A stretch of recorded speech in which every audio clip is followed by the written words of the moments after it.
What is up, my dudes? It's Pac-Man here, and today I'm bringing you guys the long-awaited part 3 to my Common Mistakes series. If you guys haven't checked out parts 1 or 2, I'm going to leave a link in the description below. Today, we're going to be covering topics such as overdroning, leaning, utility placement, and more. Really quickly, I just wanted to say another quick thank you for all the recent support. There are tons and tons of new people coming to the channel every day, so to everyone that's new, I say welcome, and to everyone that's been here for a while, once again, I say thank you. If you enjoy the video, be sure to like and subscribe. I post a new video every second day, so there's tons more to come. But without wasting any more time, let's get straight into it. Alright guys, the first thing I wanted to talk to you guys about today is basically something called overdroning, right? And so overdroning is when you get your drone out, you're doing the right thing, you want to check the side out before you check the room out before you enter. You're having a look, you're checking it out, and you think, yep, boys, we're good to go. Let's hit it up. You run through and you get domed from someone in that corner, right? Because I didn't check it. Even though I droned pretty thoroughly through the room, I missed a corner. And a way to do this, a way to drone like that without spending any more time on it, but making sure you're droning a little bit more thoroughly, what I like to do is basically micro flicks, right? As I come through in and around each corner, right, no one there, you would have seen legs. So when I come around a corner like that, I didn't take any more time, but I kind of flicked around, right? And that's basically it. So I know it sounds simple and silly, but every time you hit a corner, just a quick flick either side. Right, quick flick downstairs, up at the top of the stairs, in the window, just as you go. And that's it, right? So it's a little small trick, but like micro flicking and just checking corners as you go is it's going to save you a lot of deaths, a lot of pointless deaths as well. All right, so it's a simple one, but it happens to me all the time. I'll even show you a clip last night from when I was gaming the other night, recording a video where I actually overdroned and it got my teammate killed. Okay, I think we have to get aggressive on this. Right, so what actually happened here is I went into the room, I had a quick look left, and then I jumped forward like that. Right? And you know, there was someone in this corner who ended up shooting the buck at the door. And what would have been a better way to drone is to just jump in, look left, quick micro flick like that, same amount of time, but it would have saved Buck's life, right? So do your best to just not over drone, check your corners, and a good way to do that without wasting any more time is little flicks, right, as you go. All right, guys, so the second thing I wanted to talk about is basically leaning and peeking.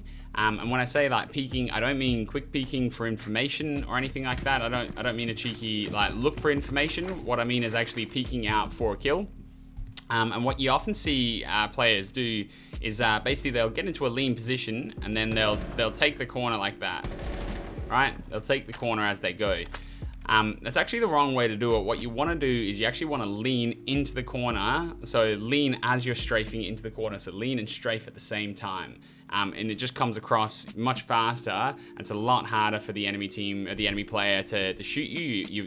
You're quicker. You're moving quicker, right? So what I mean by that is like that, right?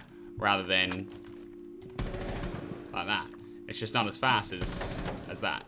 And I know my head moves as I lean. It's just something that I've always done. But yeah, so try your best to do it on the left, right? So you're pretty sure there's someone in this corner, right? So a lot of players will hop into a lean and then come around the corner like that. And it's not the worst thing. It's better than doing that, or that even worse. But it's not the worst thing in the world. But it's actually a lot slower than hitting the corner as you lean, right? So hitting into it as you're leaning across. Same for the right side, right?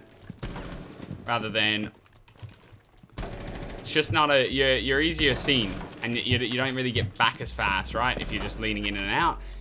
If you're just peeking in and out while leaned, like that, compared to like kind of hitting it as you go, right? Hopefully that makes sense. So you don't want to be pre-leaned and move around like that, move into a corner for your peek, to take your peek. What you want to be doing is you want to be strafing into the corner as you lean, right? So you're strafing left and right, and then you're hitting the lean as you're strafing. Hopefully that makes sense, right? So you're going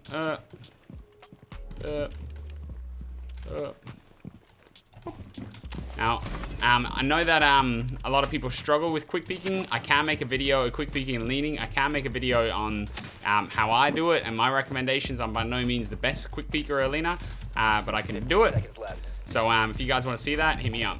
Alright guys, so the next thing I wanted to talk about was utility placement and just making sure that the utility that you're placing isn't in the general lines of sight of where the attackers are going to be coming from. And basically a Valk is a good example of this, right? So let's say you want to put a Valk cam on main stairs. A commonly kind of placed spot might be something like, you know, up in this little corner, because you have a look at it, you get a load of information. You can see if they go, you know, if they're on main stairs, if they're approaching down, if they're going into the hallway, if they're going to garage. It's good for information, right? But the problem with that cam is that when people are approaching main stairs, how do they usually approach main stairs? Something along these lines, right? And see, the cam is in it's in your peripheral vision, especially if someone's on it and it's you know, a bright blue color. As they come down the stairs, it's there, right? And so it's going to be in their line of sight. So a better way of doing that might be to just simply swap the corner, right? So that if you come down, you know, they're doing the same push. It's never in line of sight. Even when they decide they don't want to push main stairs anymore, they take off. It's very rare that someone's going to be looking this way. You know, when are you ever going to really look this way unless you're looking for a cam there? So it's just a better way of doing it, and the information is still solid, right? So you still get, if they're on main stairs, if they're going down, you don't get quite as much, but you get to keep the cam, you know, or a better chance of keeping the cam. Right, the same can be said for open area. So, you know, open area is you know, a really important part of the map, especially with first floor and basement defenses. And a common way I see people put cams is just up in this corner, right? But the problem with that cam is how do a lot of players approach open area, right? And so when the Havana is cleared to go in, or whatever way they're deciding to push, they jump in this window, right? And if someone's on that cam, it's flashing blue. It's the first thing they'll see, right? They see that cam there, and they'll just take it out, and then it's gone. It's a waste of utility. So a better way to place it might be like somewhere like in behind this lamp, right? This isn't necessarily the best one.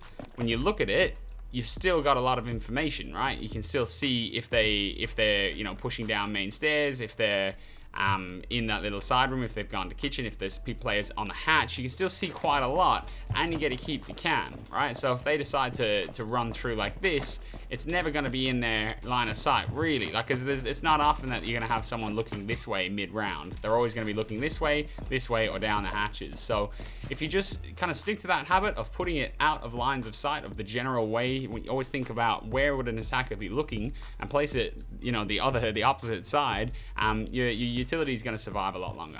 And even imagine if this Valcam was a Capcan trap and someone was coming around this corner, you were playing Capcan, would it be better to put it on this side or this side, right?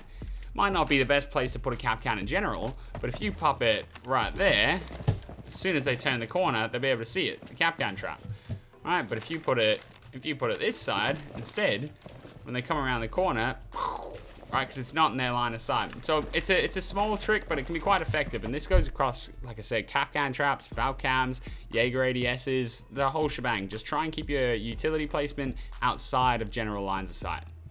All right, guys, so this one's a short one, and it's probably going to be pretty obvious to a decent amount of people, but not to all, right? So let's say that you're playing on a second floor defense, and this wall's open or something like that, and it's a 2v1. I'm just trying to create a scenario for you. Your buddy is kind of watching the backside and, you know, watching over there, and you're designated to watching the breach that's been opened, right? And it's coming down to them last few minutes of the round. You think they might be over there. You're not sure. The buddy said, oh, I'm pretty sure he's this side. You're not entirely sure. And then you decide, actually, I'm just going to kind of keep watching my side, right? Or even when your friend's giving you call, I'd say, I'm not sure, you might be coming back around, blah, blah, blah. And people sometimes listen to these call outs so that you're listening to what's happening, but notice where my gun is aimed right now, right? So I'm un-ADS'd, and I'm looking at nothing, right? And you'd be surprised, especially in the lower ranks, like people just kind of, when they're thinking, they kind of just forget and they just like leave their gun down, right? Or they're thinking and they're not ADS, or they're just completely unprepared for someone to actually swing, right? So just always try and remain aware, and always be ready for someone to peek. So never just be, if you're saying, yeah, I'm watching the breach, or if you're like, yeah, I got the breach, but no, you don't, you got the chair. You know, that's not what you're watching. So even if you don't think there's someone coming, be pre-aimed, right? And be ready to go. And same thing when you go to help your mate. Don't just sprint around the corner like I talked about in episode 1. You know, be aimed in. This tip is a little bit broad, but it's just watch where your crosshair's aiming, right? So if you're watching the breach, but your crosshair's on the chair, you're not doing your job correctly. Pre-aim where you're aiming, stay aware, and always be prepared. 5 seconds remaining. Alright, and so the final tip for today, guys, is another pretty common one, another pretty basic one, but you do see it quite a lot, and it's to do with rappelling.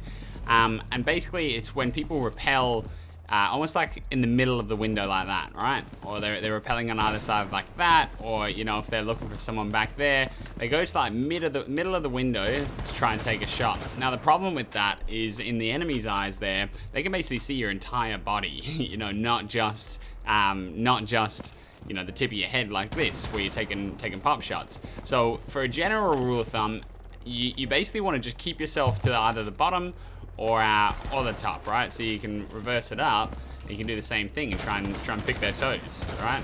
Especially top rappel can be really, really powerful. Pengu's the man at that. I love watching him do it and just get multiple frags. But you always want to kind of stick to the corners and stick to the bottoms to avoid your entire body being shown to the enemy. You make yourself a much harder target by rappelling like this, by looking like this as you rappel. Right? It's a lot harder for the enemies to see it. Same with from below. If you're just kind of like peeking out just so that the tip of your gun can see chest level and head level, it's going to be a lot harder for the enemy team to actually hit that shot on you. Much smaller target. So there you have it, guys. There's another 5 common mistakes that I see pretty often throughout my days playing Siege. Hopefully, if you can do your best to avoid these mistakes and implement some of the techniques that I showed, you'll find yourself a little bit more success. Once again, thank you all for the recent support, and if you enjoyed the video, it would mean so much to me if you smash that like button and hit subscribe. But without wasting any more of your time, I will see you guys in the next one. Peace.